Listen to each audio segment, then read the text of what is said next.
Assalamualaikum warahmatullahi wabarakatuh. Syukran jazila Kiai atas pemaparannya. Tadi sedikit ada pembahasan yang menyinggung soal thariqah.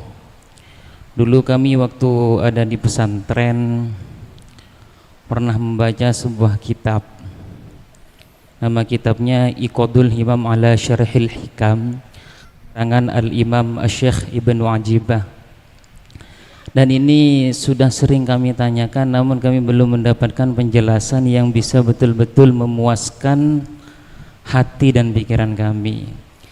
Di dalam kitab Iqadul Himam itu Asy-Syaikh Ibnu Ajibah menyatakan bahwa faman asyraqat bidayatuh asyraqat nihayatuh fala yantaqilu ila amali tariqati hatta yuhaqqiqa amal syari'ati wa tartadha jawarihuhu ma'aha.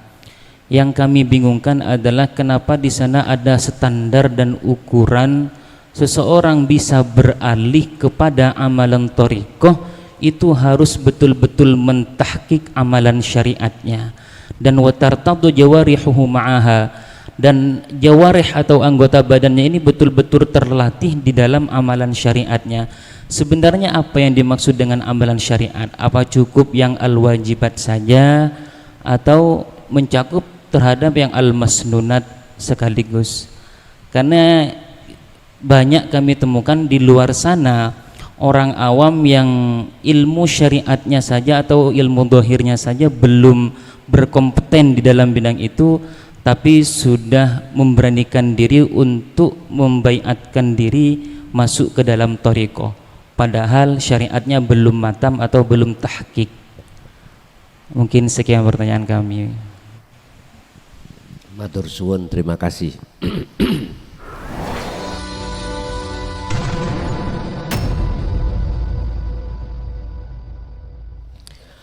Ada makalah yang mengatakan seperti itu, jikalau syariatmu belum mumpuni, jangan pernah naik untuk jenjang berikutnya.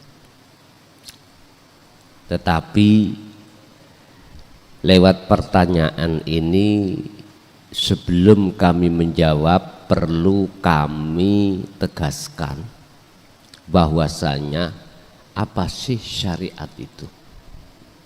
Apa sih thariqah itu? Apa sih hakikat itu? Apa sih makrifat itu? Kita harus paham satu per satu.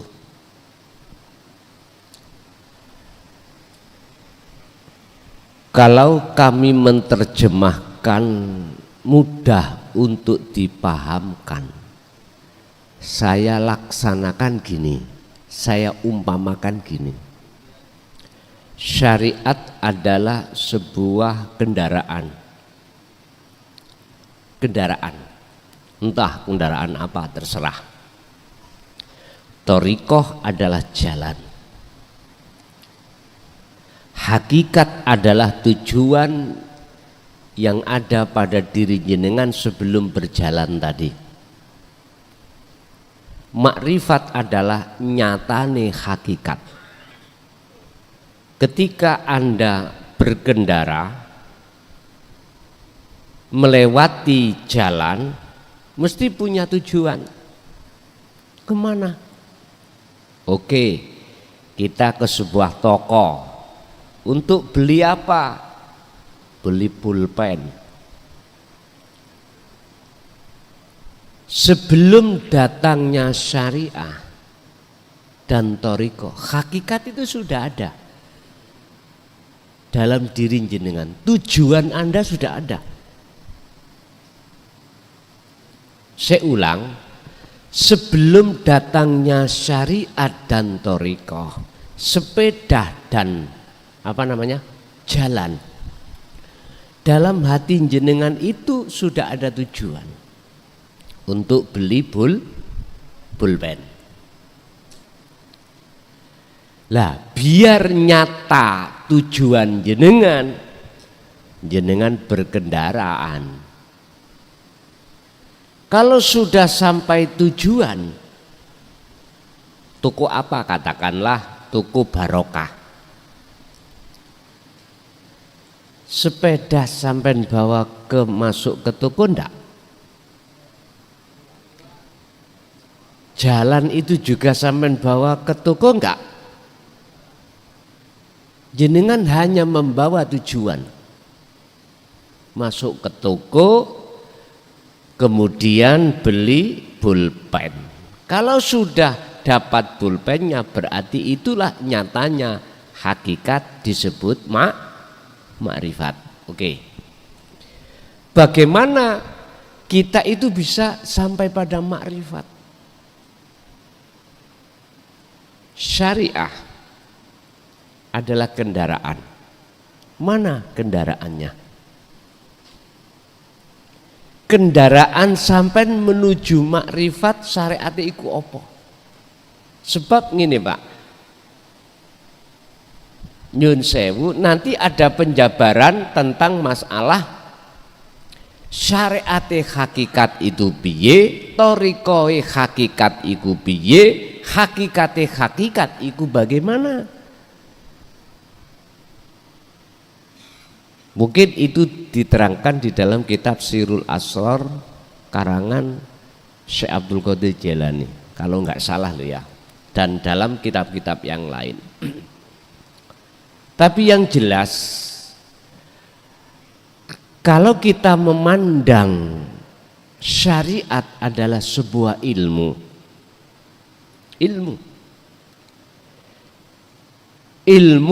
untuk mendidik jasmania sampean untuk bisa berakhlak istimaiyah. Hal ini ada kaitannya dengan ibadatul jawareh, ada kaitannya dengan ibadah yang bersifatkan zahiriyah. Sebab manusia tidak hanya jasmani, uga juga rohani. Dididiklah jasmani kita dengan hukum syariah. Kita bahas, saya tidak membahas syariat hakikat, torikote hakikat, hakikat enggak. Saya secara umum aja dulu. Dengan ilmu syariah itulah, maka di situ ada batas hukum antara larangan dengan perintah. Mengapa dikatakan syariat? Karena dohiriyah. Contoh sholat, yang hukum syariat mendidik terhadap kita, jasmaniah yang melakukan. Ini belum menyentuh keruhaniah, belum. Masih menata tentang masalah jasmaniah. Lalu thariqahnya mana? Jalannya mana? Bapak Ibu, innallaha huwa rabbi wa rabbukum fa'buduh. Hadza siratum mustaqim. Kalau syariat itu sebuah ilmu sistem untuk mendidik kita biar bisa meninggalkan larangan, menjalankan perintah secara jawareh atau secara fisik, maka thariqahnya adalah sebuah nama dari seluruh ubudiyah. Baik ibadatul makhduf atau ghairu makhduf, murni atau tidak murni.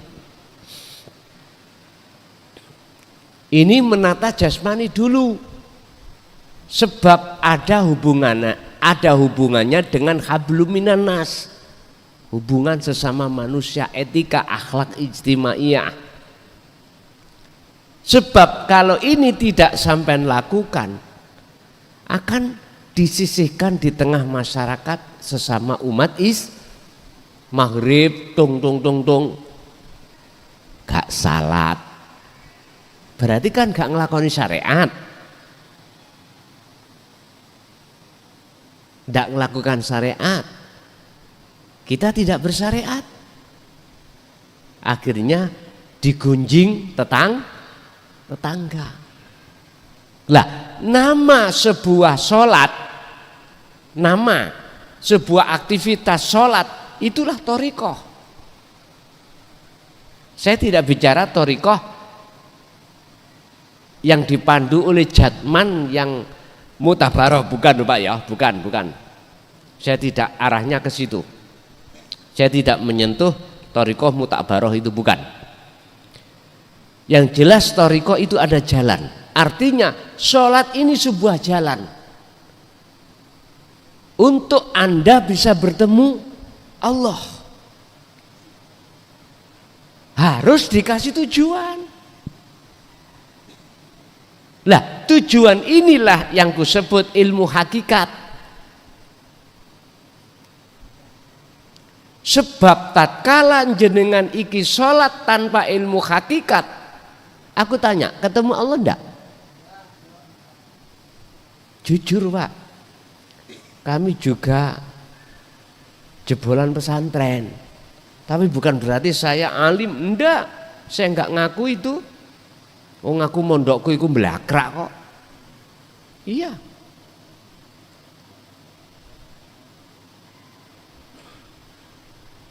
Jujur saya katakan, ketika saat saya sholat, ini wajah itu tidak wajiyah, tapi menghadap samawati wal ard.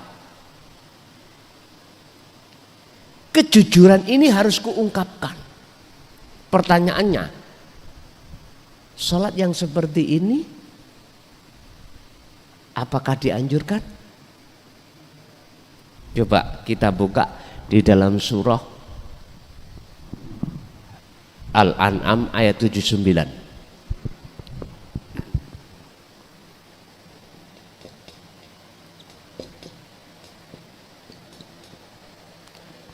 Ini kisahnya Nabiullah Ibrahim. Ya, kisahnya Nabi Ibrahim.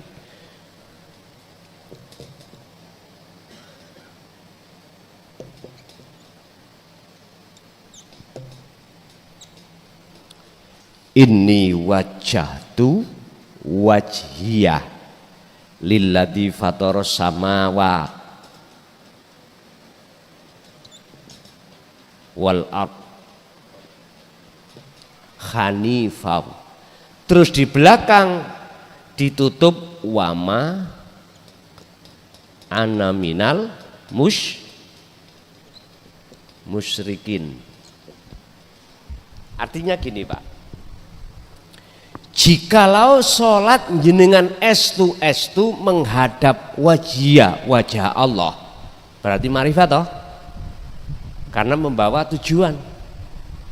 Maka wama ana minal musyrikin, dan saya tidak termasuk golongan orang-orang yang menyekutukan. Gambarane jenengan sholat atine iki gak eling urusan donya. Ini samawat. Sekarang lewat ayat ini saya ambil mafhum mukhalafah. Artinya kebalikan daripada ayat ini. Ketika ini wajah tu tidak wajiyah tapi menghadap samawati wal ard, maka jelas manafi yang ada di sini hilang. Akhirnya wa ana minal, terima gak terima, fakta seperti itu kita. Mungkin dibuka di dalam surat Al-Baqarah ayat 54. Kisah Nabi Musa diperintahkan Allah di tengah-tengah kaum. Oleh karena kaum itu hatinya bittikhadikumul ijla, isinya adalah anak sapi atau sapi, artinya menyembah sapi, maka Nabi Musa diperintahkan Allah ke kaum itu mengatakan, innakum dolamtum anfusakum, kamu itu telah berbuat dolim pada dirimu sendiri. Dengan bentuk apa? bittikhadikumul ijlah, menjadikan anak sapi sebagai penyembahan. Itu kinayah. Maknanya kita itu dalam hati kita ada selain Allah itu. Contohnya saya tadi ada isinya samawati wal ard. Terus lalu bagaimana? Beliau Nabi Musa mengatakan solusinya. Jenengan kaum itu dikongkon bertobat dengan cara faktulu anfusakum, matikanlah dirimu.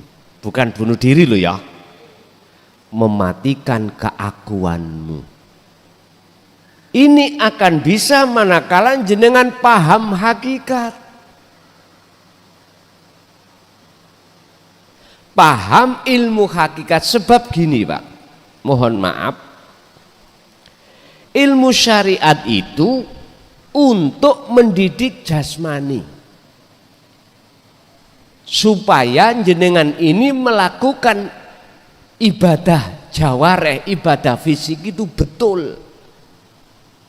Lah hukum ilmu hakikat atau sering disebut ilmu tasawuf itu untuk mendidik rohani supaya jenengan itu punya akhlak pada Allah, punya akhlak. Dan atau boleh saya artikan, apa fasilitas yang Allah berikan pada kita berupa thariqah, jalan, sholat, zakat, puasa, haji, betul-betul bertemu Allah. Ini dari pertanyaan tersebut, apakah kok berani-beraninya dia belum bersyariat kok ya wani-wani masuk ke hakikat? Mohon maaf Pak, saya tidak akan pernah menyalahkan terhadap manusia yang mengikuti proses dari syariat thariqat hakikat makrifat, dan saya pun tidak akan menyalahkan mereka yang syariatnya tipis langsung melebu hakikat, karena saya sibuk memandang semua karena Allah. Hanya itu.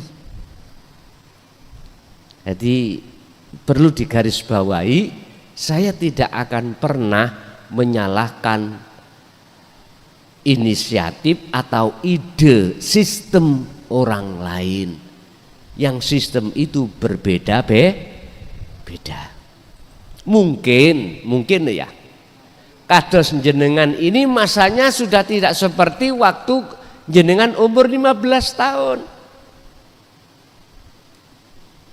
Jenengan sudah melampaui umur 40, 50, 60. Masa sih aku kate mencari setebal apapun syariatku, misalnya nggih. Terus aku tanya, cukup syariat ilmuku sampai kemana? Dikatakan cukup dan diperbolehkan untuk masuk di dalam thariqah hakikat. Bisa menjawab jenengan? Sampai sekarang saya tidak bisa menjawab. Batas saya itu cukup syariate dan boleh untuk ning thariqah hakikat makrifat. Sebetulnya thariqah jalan ini sudah sejak kecil Pak. Kita itu berthariqah. Saya tidak bicara thariqah mutabaroh loh ya. Sebab saya tanya, Rasulullah thariqah ya Pak? Aku tanya. Ada yang bisa jawab? Tolong dibantu. S2 tolong, saya nggak tahu. Kalau bicara yang mutabaroh ini, saya bertanya, dulu Rasulullah thariqahnya apa? Apakah yang mutabaroh yang dinaungi Jatman ini beliau Tolong dibantu. Saya karena tidak tahu. Tetapi saya dalam hati yakin dengan bahasa fa'budu hadza siratum mustaqim, segala macam nama aktivitas beliau jadikan sebagai jalan untuk bertemu Allah. Sholatnya bertemu Allah, daharannya yo bertemu Allah, bahkan sampak mohon maaf, baik ibadah yang mahdhuf atau ghairu mahdhuf, murni atau tidak murni, beliau selalu menggunakan jalan itu untuk bertemu Allah. Jadi sekali lagi saya tidak menyalahkan saudara saya yang sibuk untuk menebalkan syariatnya, terus masuk dalam thariqah mutabarok, monggo, iku haknya sendiri. Dan saya pun tidak akan pernah menyalahkan. Bagi jenengan, mohon maaf,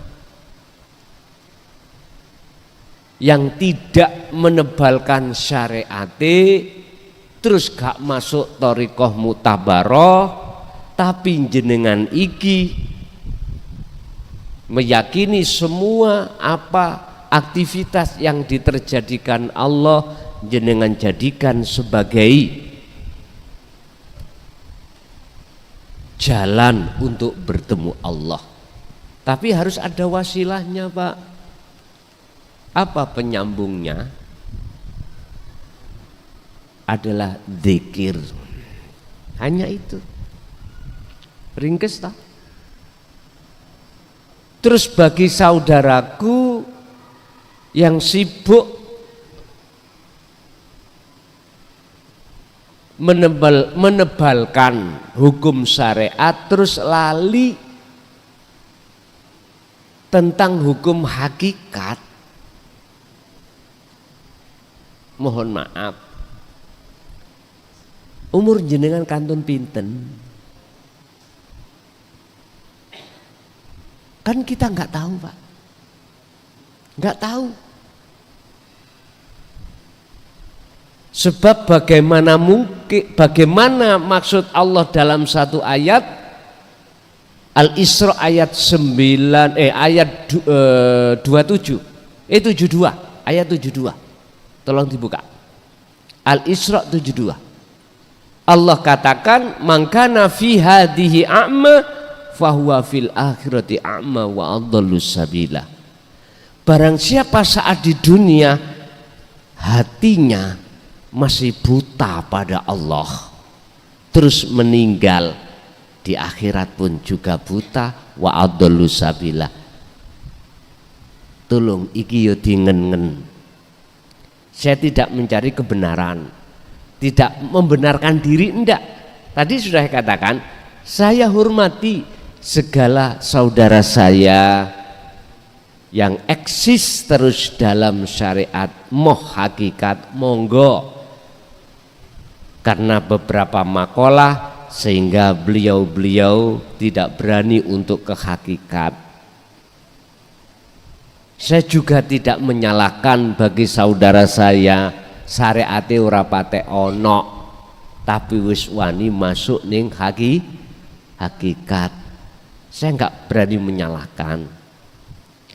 Mungkin dalam pertimbangan jenengan secara ruhaniyah umur tinggal sedilut, belum ketemu Allah, belum mengenal Allah, akhirnya dia lebih mengementingkan ibadah yang bersifatkan kolbiyah, ruhaniyah ini.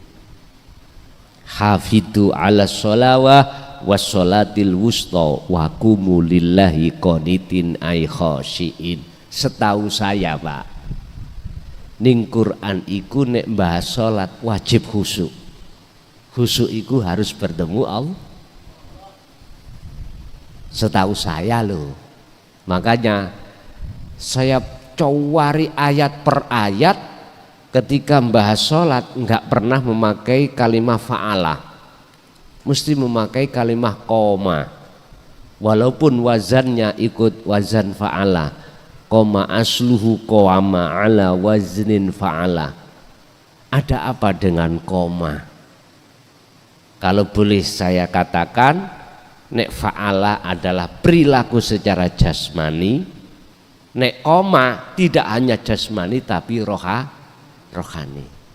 Mungkin ada makalah juga di dalam hikam, husnul a'mali nataiju husnil akhwal mingkol bin zahidin. Baguse laku dohir fisik iki ditentukan baguse laku keadaan rohaniyah jenengan. Rohaniyah jenengan kali kula keadaannya ada dua, mingkol bin zahidin au mingkol bin rohibin, condong pada Allah atau condong pada selain Allah. Hanya itu. Nek sumbere ati ku condong pada Allah, maka mesti sholate khusyuk. Nek hati condonge pada selain Allah, mesti sholate ya ngono kuwi. Loh, kejujuran ku akui, Pak. Enggak bisa saya itu mendapatkan kekhusyuan sholat ketika saat saya, mohon maaf, bergelut dengan syariat saja, sedangkan hakikat saya abaikan. Bagaimana mungkin saya membawa sepeda dan jalan itu tapi tidak membawa tujuan? Itu disebut apa? Saya bawa sepeda ke jalan muter-muter, ditanya, "Son, tujuanmu kemana?" "Mbo." Itu apa? Ya mungkin bahasa kula, aku melakrak. Nanten. Mesti harusnya ada tujuan. Syariat adalah tumpaan ilmu untuk jasmani. Thariqah adalah sebuah jalan yang telah Allah berikan berupa nama-nama seluruh aktivitas yang disebut ibadah. Apakah ibadah mahdhuf, murni atau tidak murni? Murni contoh sholat, zakat, puasa, haji, baca Quran, murni. Pertanyaannya, apakah ketika ibadah murni itu betul-betul kita bertemu Allah atau malah bertemu makhluk? Ini semuanya yang jawab diri kita masing-masing. Hakikat adalah tujuan. Tujuan ini ada maksud daripada sebuah ilmu. Yastami'unal qaula wa yattabi'una ahsanahu. Ini ketika kami mendengarkan, lalu saya beriman, lalu saya mengamalkan, maka sampailah tujuan saya. Nyatanya tujuan adalah, nyatanya hakikat adalah makrifat, bertemu Allah. Kalau sudah bertemu Allah, bukan maksudnya sirah hamba iki sok bertemu Allah, ndak. Kefanaan selain Allah dalam diri kita, maka yang nyata adalah Allah. Itulah namanya bertemu, itulah namanya makrifat. Bingung maneh. Mungkin ada di dalam keterangan hikam itu tentang makrifat itu ngeten, Pak. La ibsorun wa mubsorun wa basorun. Enggak ada yang melihat, enggak ada yang dilihat, enggak ada mata untuk yang ada apa? Nama-nama sudah fana itu. Gini ki. Manusia terbatas, akalnya terbatas, nggak bisa masuk ke situ. Makanya harus dengan iman. Kalau iman bisa masuk. Jadi Pak, saya setuju dengan makalah yang panjenengan sampaikan tadi. itu bagi kita yang waktunya masih panjang boleh, dan itu lebih baik. Syariate ya kuat ya toh, terus masuk thariqah. Kalau kita bahas mutabaroh harus sanate munfasil, harus sanate sambung. Mutasil bukan munfasil, mohon maaf, mutasil harus sambung. Lah sehingga dikatakan muktabaroh itu di situ sanatnya itu sambung sampai kanjeng Nabi. Terserah jenengan pakai thariqah yang mana. Ini kalau kita membahas mutabaroh. Tapi saya katakan dan saya bertanya, Rasulullah pakai thariqah yang mana? Selama ini kami belum pernah ada jawaban yang menguatkan Rasulullah thariqah A, B, C, Z yang dalam mutabaroh. Belum sampai detik ini belum ada jawaban.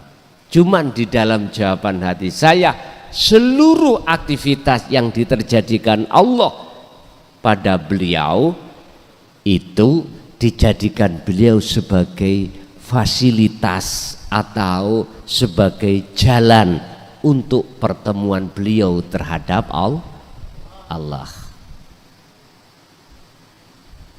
Namanya makalah, siapapun boleh bermakalah, ya toh. Makalah itu pendapat. Siapapun punya hak untuk berpendapat, siapapun. Cuman makalah ini bisa diterima apa enggak. Lah saya sendiri enggak butuh bah kok terima bah enggak butuh itu saya. Karena sifat saya tentang fafirru ilallah adalah inni lakum minhu nadhirum mubin. Biasanya itu aku. Enggak ada urusan. Setiap makalahku itu harus ada yang mau terima atau tidak, itu bukan urusan saya. Bukan urusan saya. Bukan urusan saya. Dan saya bukan ngurusin jenengan harus mengikuti ajaran ini atau makalahku, enggak. La ikraha fiddin qad tabayyana rusdu minal ghayy. Enggak ada paksaan bagi panjenengan beriman atau tidak, itu hak jenengan. Saya statusnya hanya menyampaikan saja. Urusan percaya gak percaya itu tergantung umat masing-masing. Rasulullah pernah ditegur Allah, Muhammad, jangan pernah kau memaksa terhadap umatmu untuk beriman seperti kamu. Kamu hanya, sifat kamu hanya menyampaikan aja. Oleh sebab itu jangan sakit hati kau bila mana ada umatmu yang menolak, bahkan mencaci apa yang kau sampaikan, jangan. Lah ini bisa Pak, ati mboten ganjel manakala kita tidak memandang makhluk tapi memandang Allahnya. Sebab sudah jelas manusia sifatnya itu la haula walaku, tidak punya daya upaya untuk berbicara, melihat, mendengar, apalagi merasa ngerti, merasa alim, merasa pinter, merasa mulia, merasa nggak ada. Walaku wata, kekuatan apapun nggak bisa. Tapi semuanya itu manakala terjadi semata-mata illa bil, loh jelas toh, wa malak Allahu khalaqakum wa ma ta'malun. Kesimpulannya Pak, itu tergantung makom kita masing-masing. Kalau kita masih di makom yo harus tebal syariate, harus. Makom am lo ya. Makom am beda dengan makom khos ataupun bahkan khawasul khawas, beda pandangannya. Sama dengan ini tadi loh Pak. Nah, kelengkeng. Kalau jenengan iku memandang rasa manis itu dari makhluk, jelas datangnya dari makhluk. Ini buktinya secara realita, kalau saya tidak makan kelengkeng gak mungkin terjadi rasa manis. Benar toh? Miturut makom am kita. Tapi kita tidak sadar pandangan makom khos atau khawasul khawas. Makom khos atau khawasul khawas itu memandang Allahnya. Hidup di dalam rasa tadi. Lawang rasa sampean gak iso nggambarke, apalagi menggambarkan di dalamnya rasa itu, yaitu disebut laisa kamisli syai'un. Sebab jikalau tidak ada Allah di dalam dan di luar, gak mungkin makhluk itu bisa mendatangkan rasa manis. Lah, inilah perbedaan antara dua pandangan, manakala sama-sama tidak mengerti pandangan satu sama lain, mesti gak iso ketemu, gak iso clear. Sebab kita memandangnya makhluk. Buktinya kalau tidak ada kelengkeng, gak makan kelengkeng, ya memang gak terasa manis. Tapi kita gak sadar secara ruhaniyah, batiniyah itu ada Allah. Makanya sebab itu tergantung panjenengan.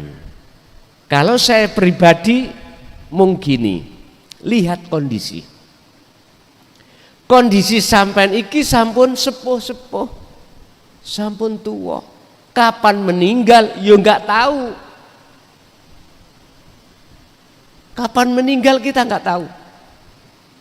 Apakah nunggu harus tua? Belum tentu. Apakah harus sakit? Belum tentu. Idza jaa ajaluhum la yastakhiruna sa'ah wa la yastaqdimun. Kalau itu sudah datang maka tidak bisa dimajukan, tidak bisa dimundur. Kalau jenengan mempunyai pertimbangan umur ini kapan habisnya, terus untuk menjelang kematian syariat sampean saonoe, tipis-tipis ritek, tipis-tipis, monggo fokuskan hakikat sampean ke makrifat. Ini kalau saya. Tapi bukan berarti saya menyalahkan mereka bergelut terus di dalam hukum syariat. Ndak. Haknya orang itu masing-masing. Sakit dipaham nggih? Nggih. Jadi kami di sini sifatnya tidak mencari pembenaran, tapi saya hormati atas semua apa makom di dalam diri seorang manusia. Sebab tentang masalah dzikir nanti ada keterangan di hikam. Orang berzikir itu ada 4 makom.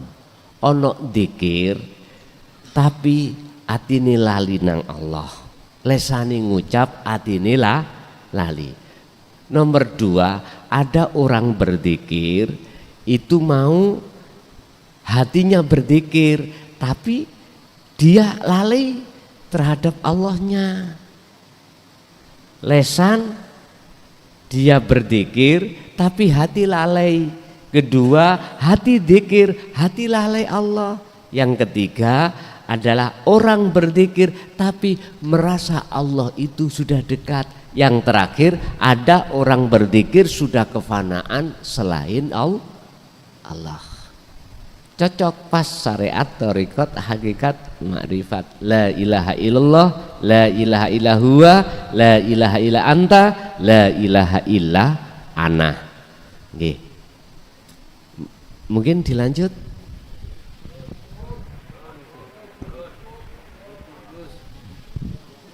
Sampun jekap nggih. Nggih, Bapak Ibu hadirin jamaah rahimakumullah, itu apa yang telah diberikan Allah beberapa ilmu pengetahuan. Barangkali di situ ada satu kalimat saya misalkan yang kurang berkenan di hati jenengan, saya minta maaf yang sebesar-besarnya, dan mudah-mudahan ilmu itu tadi bisa memanfaati terhadap kita dan anak putu kita ila yaumil qiyamah. Lahumul Fatihah.